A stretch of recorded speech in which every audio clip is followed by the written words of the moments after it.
Nós voltamos com o Jogo do Poder, trazendo hoje o sociólogo Paulo Bahia e a cientista política Márcia Dias. Falávamos da eleição para a presidência da Câmara. Rodrigo Maia é candidato. Há uma celeuma jurídica sobre a, digamos, candidatura dele, se ela é possível ou não. Enfim, já que não há possibilidade de reeleição, mas ele acha que está cumprindo um mandato tampão, está se socorrendo de pareceres jurídicos, mas afora essa questão, além dessa questão, há, digamos, uma insatisfação na base governamental. O Rodrigo faz isso com apoio do Palácio do Planalto, com apoio do PSDB, mas com, digamos, a oposição do principal grupo político que mantém o governo, que é o Centrão, que tem outros nomes. Isso pode cindir de maneira perigosa a base política, Paulo? Não sei se perigosa, mas cindir com certeza, porque o Jovair Arantes é combativo, o Rogério Rosso também é combativo, mas com a divisão do Centrão facilita a eleição do Rodrigo Maia. Mas eu não tenho dúvidas que essa questão vai ser judicializada, o que gera mais insegurança em relação a isso. Mas com o Rogério Rosso candidato e com o Jovair Arantes candidato, a vitória de Rodrigo Maia é certa na Câmara. A despeito de ser certa, Márcia, você acha que o apoio velado que Rodrigo está tendo do Palácio do Planalto, isso pode, de certa maneira, criar um descontentamento na base, ou seja, junto ao Centrão, que é bastante expressivo e que tem se mantido até aqui bastante fiel ao governo? Pode, mas o governo pode usar o argumento de que ele precisa de um bom líder, quer dizer, um bom presidente que possa atuar em conjunto com o executivo.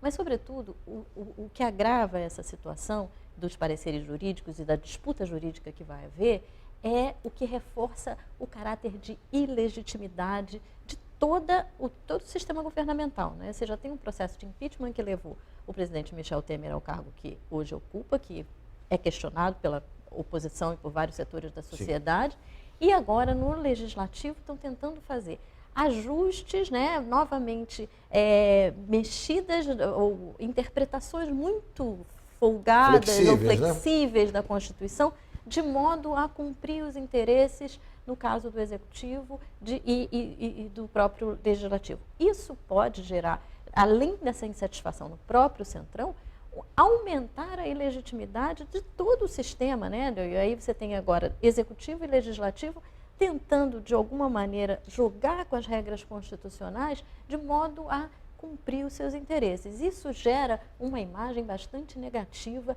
para todo o governo e agora associado ao Legislativo. O ex-ministro da Justiça, Cardoso, num artigo na Folha de São Paulo semana passada, disse o seguinte: nós estamos vivendo um vale-tudo institucional. Na verdade, um ministro do Supremo concede uma liminar tirando o presidente Renan da presidência do Senado. Ele não acolhe essa liminar, ele permanece, não dá ouvidos, não dá bola para essa decisão.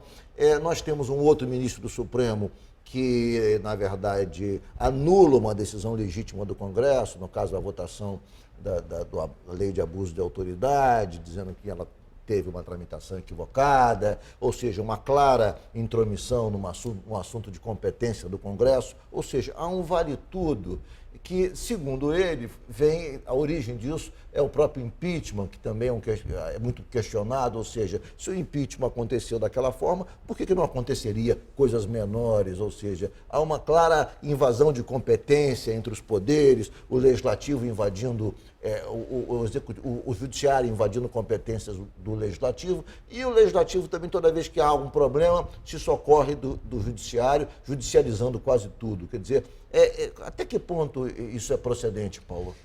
Nós estamos vivendo, não sei se um vale tudo, mas uma disputa contundente entre os poderes e pela falta de legitimidade. Mas isso que falou a Márcia, quer dizer, no caso da eleição do Rodrigo, que tende a ser judicializada, que se tenta também buscar uma flexibilização para, digamos, juridicamente permitir que ele dispute essa eleição, isso não é um sintoma, digamos, desse desregramento que está acontecendo no Brasil de várias formas, em vários níveis? Certamente. A decisão da ministra Carmen Lúcia, de impedir o bloqueio das contas do Estado, o que empareda o Executivo Federal. Então, você tem esse clima de insegurança geral e que vai contaminando todas as instituições. A professora Márcia definiu bem aqui.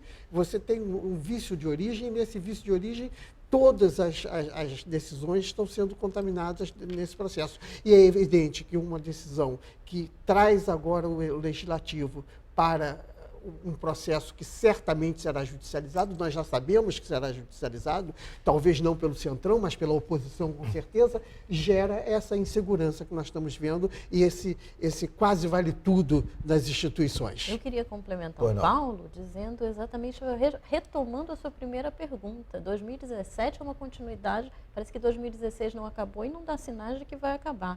Porque a crise política, ela tende a se reproduzir por essa falta de legitimidade que vem se reproduzindo e invadindo todas as instâncias. Essa disputa judicial e essa flexibilização das regras constitucionais para caber à vontade do governante, caber à vontade dos parlamentares, isso vai levando, aumentando essa insegurança jurídica que o cidadão comum passa. Por que o Renan pode, de repente, o presidente do Senado pode não acatar uma decisão judicial e por que eu tenho que responder, cidadão comum, a uma decisão judicial? Essa imagem está invadindo a sociedade e pode aumentar enormemente não só a insatisfação, mas uma coisa mais grave, a insubordinação. Isso é muito grave do ponto de vista das relações entre sociedade e Estado. Diferentemente do que acontecia antes, embora as pesquisas apontem uma desaprovação bastante grande do governo do presidente Michel Temer, ele ainda não tem contra si as ruas. Não há manifestações contundentes ainda nas ruas do Brasil contra ele. Quer dizer, e isso dá uma certa tranquilidade, isso dá uma certa comodidade ao governante, porque quando as ruas se manifestam de maneira tão contundente como foi o caso nos casos anteriores, essa situação incômoda se manifesta de maneira muito mais clara para o governante. Eu concordo contigo em parte, Sim. Ricardo, pelo seguinte, a primeira manifestação que nós tivemos no final de 2016, no dia 4 de dezembro, foi uma manifestação já dirigida contra o Renan Calheiros. O foco foi o Renan Calheiros. E você ouvia, em alguns lugares, uma reação ao governo Temer. Então, me preocupa que esse